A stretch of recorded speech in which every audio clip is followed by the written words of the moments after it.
Hello, and welcome back to part 2 of How the Body Works, where we look in a little bit more detail about the body parts. And so basically go from those organ systems that we talked about in the previous half of this lecture and look at how they're going to be organized and how they're going to be functioning.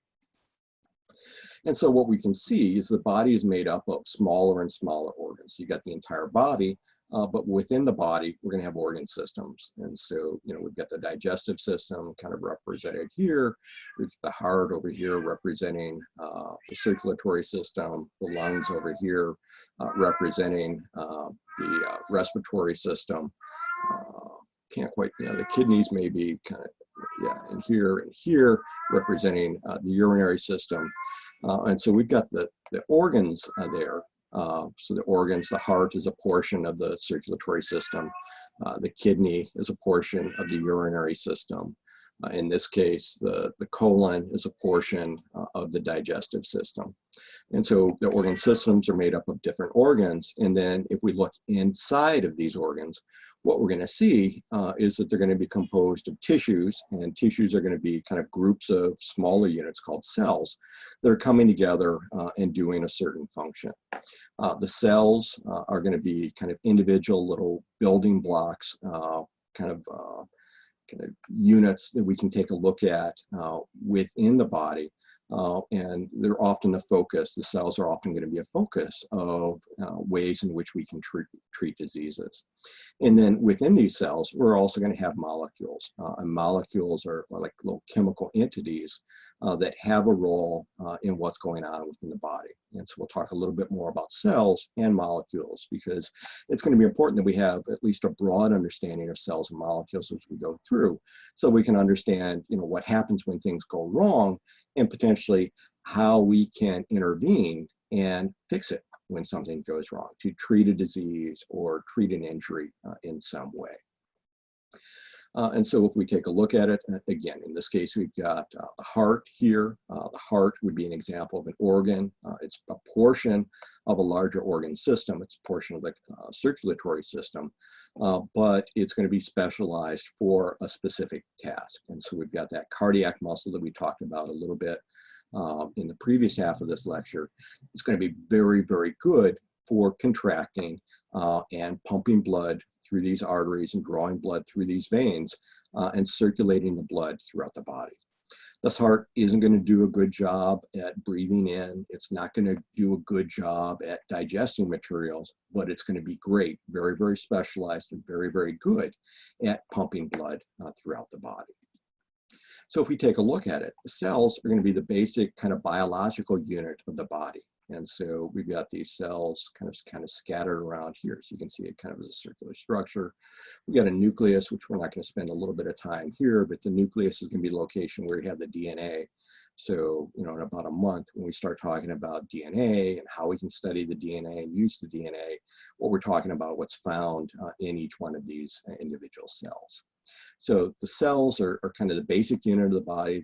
They're living, so you can pull them out of the body. You can grow them in a laboratory, in a hospital setting, and study them, or potentially, harvest them and put them back in the body if we're trying to treat it in some way. So the cells are the basic unit. The tissues are going to be groups of these cells that are coming together. And so we're going to see cells coming together with related functions. And so, if we take a look at muscular cells, your biceps isn't a single cell. It's going to be kind of a collection of muscle cells that are all going to be packed in, working together, so that when you contract your bicep, your forearm is going to kind of come towards your body. It's going to raise up, so you're going to be moving that structure. Other tissues in the body are going to be similar. Maybe groups of specialized cells. They're going to be doing some type of related structure or function within the body to allow for the body to work, mainly through working and building organs, which are going to be functioning within an organ system. Now, if we go deeper than these biological basic units, these cells, what we're going to end up with are going to be molecules. And so biological molecules are basically going to be a group of specialized chemicals that are going to be used to either power or build or control what's going on within the body. And again, at a really high level, kind of a broad overview to this course, what we're going to be looking at are going to be 4 basic types of these biological molecules. We're not going to go into a whole lot of detail, but I want you to basically understand, what they are and what they're involved with. And so we've got the nucleic acids. A nucleic acid is going to be things like the DNA and the RNA. The DNA is going to be important for carrying the information, and when we're studying genetics and recombinant genetics and genetically modified organisms, we're going to be focusing in on what the DNA is going to be doing. RNA is basically a lot more complicated now than it was 20, 30 years ago, but basically RNA is kind of like a working copy of a section of the DNA molecule, and we're going to use that as kind of a blueprint for building proteins and doing other things within the body. The second category of biological molecules are going to be the fats and the lipids. The fats and the lipids are going to be important because they're going to be kind of an insulating property. So the fat, cells in your body are going to provide for insulation, going to provide for body contouring. They're also going to be an incredibly good storage location for kind of nutrients within the body, energy within the body. And so if you have a very rich diet, you're going to be able to produce lots of fat and have that fat store to store energy within your body. It's also going to be found in boundaries, and you see the fats and the lipids forming like the cell membrane of individual cells, as well as boundaries in the body, because it helps to kind of separate regions of watery materials, separate regions within the body. And then finally, cholesterol. Always hear about bad things about cholesterol, but cholesterol is going to be very important within the body, again, because it's involved in membranes, and it's also the basis of a variety of hormones that are important for regulating what's going on within the body. Carbohydrates are relatively simple. Carbohydrates are going to be sugars, and so like your table sugars, your starches, potatoes, your breads, all of those things are going to be packed with sugars. And the sugars are going to be kind of a preferred kind of energy source for the body. It's going to be very easy for the body to break down these sugars and be able to use that to power what needs to be done within the body. And then finally, we've got proteins, and these proteins are going to be very important because they're going to be, specialized structures. They're going to allow us to do specific things within our body. And we'll talk a little bit about those in today's lecture, and we'll come back and talk about those as we go through the course. So the nucleic acids, as I said, the DNA over here, deoxyribonucleic acid. I'm not worried you know that name, just DNA and RNA. DNA is a double-stranded molecule, so they've got 2 kind of strands that are kind of coiled around one another. And this is going to be carrying the genetic information. It's going to be carrying, the genes, which we'll talk about when we talk about genetically modified organisms and studying, how related organisms are, their interrelationships. The RNA over here is a single strand. So we got 2 strands in the DNA, a single strand over here within the RNA. And in most cases, and I'm oversimplifying this a little bit, the RNA is going to be a temporary working copy of a region of the DNA molecule that we can then take out and use the information in this to direct protein synthesis. And so my old way of describing this would be the DNA is like the encyclopedia within the library. You can't check out the encyclopedia. So you're going to go to the encyclopedia, you're going to find the section you want, and you're going to make a Xerox page of that, and you're going to take that page back to your office or your room and work on whatever it is that you need to do. So that you've always got the encyclopedia in the library, so you can always go back there and get the information firsthand if needed. The DNA molecule is going to be stored within the nucleus. It's going to be there in case we need it. So if we lose our RNA, our temporary copy, we can always go back and make a new one. In the internet world, I got to come up with a better analogy because most people aren't going to the library to use the encyclopedia for specific information. Fats and lipids, as I said, there's a difference between good fats and bad fats, but they can be used for barriers in the body. Find them in the cell membranes. The cholesterol, as we said, is going to be important for hormone synthesis. energy storage involved with insulation, so you want a little bit of fat around you if you're, going to be going out in the really, really cold weather. And then finally, the location of the fat and the amount of fat contributes to body contouring and body shape. Carbohydrates, again, great carbs, good carbs, and bad carbs. These are basically sugars in a whole variety of different types. And these are going to be the preferred energy source within the body. And so these are going to be things that are going to be broken down within the digestive system, brought in as individual sugars. And those sugars are going to be used to the cells to allow it to have the energy that it needs to do things. And then finally, we've got the proteins. And the proteins are going to be pretty important because they're going to be controlling a lot of the specific functions that are going to be occurring within the body. And so what these proteins are going to be molecular chains of amino acids. So they're going to be a bunch of individual subunits that are going to be hooked together into a long chain. And kind of the shape of the chain is going to determine the overall function of this protein.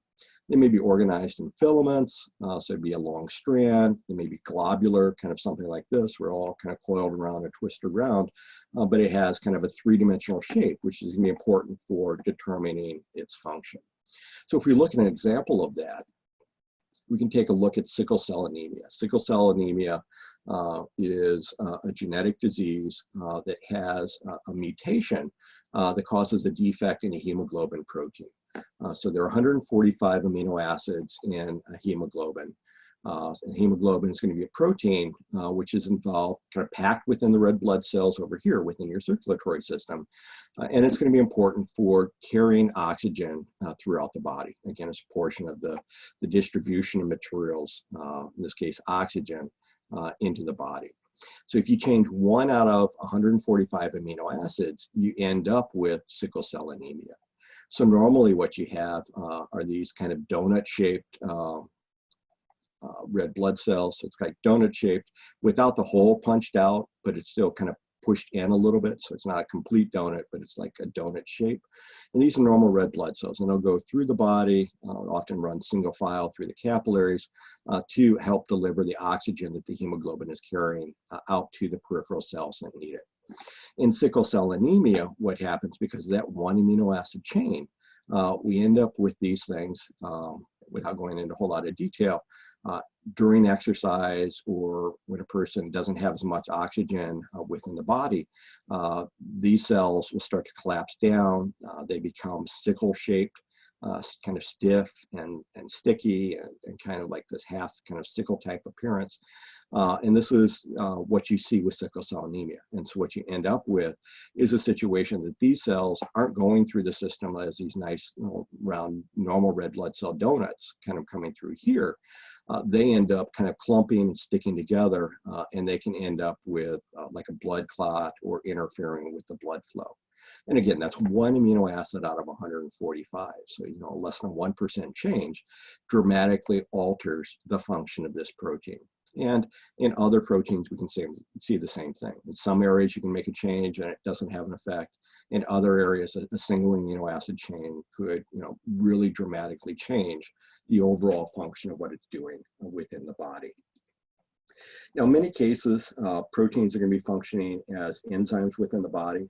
And the way we can think about that is that the body has the equivalent of a assembly line within the individual cells. And so what happens is these enzymes are going to be involved with controlling chemical reactions within the body. And so something's going to come along and an enzyme is going to go from step A to step B. Another enzyme is going to go from B to C. Another enzyme is going to go from C to D. Another enzyme, whatever letter I have left, kind of going on. And so each one of these enzymes then is going to be important for this step-by-step assembly line process, series of reactions to end up with whatever product is that we want at the end. If we damage one of these enzymes, or it's got a mutation in one of these enzymes, we'd have the situation where the whole assembly line breaks and it causes a disease process. And so we have to kind of try to figure out where we can kind of bypass that damaged region within the assembly line, bypass that damaged enzyme or repair that enzyme so we can have the assembly line functioning and we get the product down there at the end. Taking a look at a couple of disease processes. Parkinson's disease is going to be a disease associated with special neurons within the brain, within a region called the substantia nigra within the brainstem. Substantia nigra, nigra for black, substantia for substance. So if you take a look at a normal brain, and this is kind of like a slice through the brainstem, you see this kind of black substance here within a region of the brainstem. And these cells are going to be involved with producing the neurotransmitter dopamine. And that's going to be important for regulating a lot of things within the body, or at least within the brain. If we have an individual with Parkinson's disease, what happens is that those cells that produce the dopamine, those cells that are found within the substantia nigra, or black stuff, when we take an appearance of it, those cells die. So instead of a lot of the black stuff, substantia nigra here, we've got much smaller levels of it in this region here. And so we've lost the cells and we've lost the ability then to produce dopamine within this region of the brain. And this absence of dopamine, these lower levels of dopamine, are going to be involved with contributing to the symptoms of Parkinson's disease. Take another look at an example. Go back here for a second. One thing about the brain and most nervous system cells, once they're produced early on in development, the body isn't continually producing them. And so that's why an individual that has, like a head injury or a stroke that damages their brain, they often have a hard time recovering of it because they can't replace these cells. And this is an area that we'll talk about later on within the course with cell replacement therapies. We're going to try to put cells in here and restore the function that's been lost. Other cells in the body are continually replaced over a person's lifetime. And so we've got the skin, which we said here is going to be an important barrier to kind of the outside world and the harsh chemicals and the pathogens that are going to be present. And so we can see a situation over here. We've got an individual where you get a little bit of a road rash, a little bit of a scrape, abrasion over here. So we've really kind of damaged it, got a lot of bleeding, maybe exposure to some of the underlying tissues. And what happens over a period of time is that these cells of the skin are going to grow out over this area and repair it. And so, in this case, 7 days later, we've pretty much repaired the damage that's occurred here. And so skin cells then can continually kind of divide and reestablish the surface of the skin. And so under normal processes, your skin is continually growing, continually sloughing it off. And that's a normal process. But if we've got damage, it then, with a reasonable kind of extent of damage, we can have it kind of repair itself on the own. If we've got like severe damage, like a burn, we may have to do like a skin graft. So take a area of skin from another region of the body, implant it in over the damaged region, and hopefully that'll become kind of established and heal. But that, again, is a difference from the nervous system. So it's important then that these skin cells continually divide and continually replace themselves over a person's lifetime. Now, there are times, though, that if you have a disruption to that normal production of cells, it can, in itself, cause damage or a disease process. And so examples of that, hyperplasia is a condition where we have an increase in the number of cells. So it may be part of a normal process producing lots and lots of cells, but oftentimes this hyperplasia is going to develop into a neoplasia. And with this neoplasia, many times what we've seen is either through a genetic mutation or a chemical or exposure to something within the environment has altered the genetics within the individual DNA within a cell, and it causes these cells to grow uncontrollably, to what we have here, proliferate. So that instead of just growing out and kind of healing over a region, they're going to continue to grow, continue to grow, continue to grow, and they're going to form a mass or tumor, in some cases, a cancerous lesion. And so disruption of that normal flow, that normal production of cells can result in a disease state. And then finally, an example we're looking at is kidney dialysis. This is looking a little bit more towards the organ level, where normally we said that the kidneys are going to be involved with filtering the blood.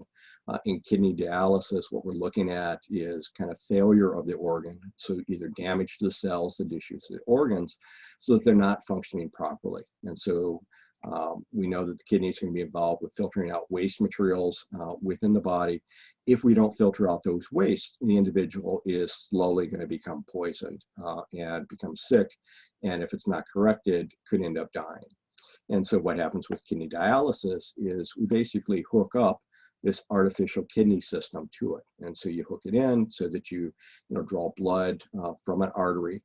So it's going to come in, go through the dialyzer, where it's basically going to filter it, and then coming down through the other end is going to be clean blood that's returning. And by clean blood, I mean blood that has those waste materials brought out of it. And so we're using an artificial construct over here, a little machine, to restore the function of the organ that we've seen. We could see this, in other areas as well. You could see, hook up somebody to a mechanical heart. And so instead of the heart pumping, you've got this external organ, this external machine pumping to circulate the blood throughout the body. And so that finishes up our overview of how the body works. For today, what I would like you to take a look at are kind of different chapters, different sections within the Anatomy and Physiology by the National Cancer Institute. And so the link is posted in here. Nothing specifically, but kind of go through, read through it, kind of get a good kind of appreciation for how the body's going to be working. I'm not going to quiz you on this, but we're going to be talking about, how the body works, disruption of the cells, disruption of the different molecules as a way, as a target for looking at different therapies going forward. As always, if you have any questions, don't hesitate to email me. Thank you and have a great day.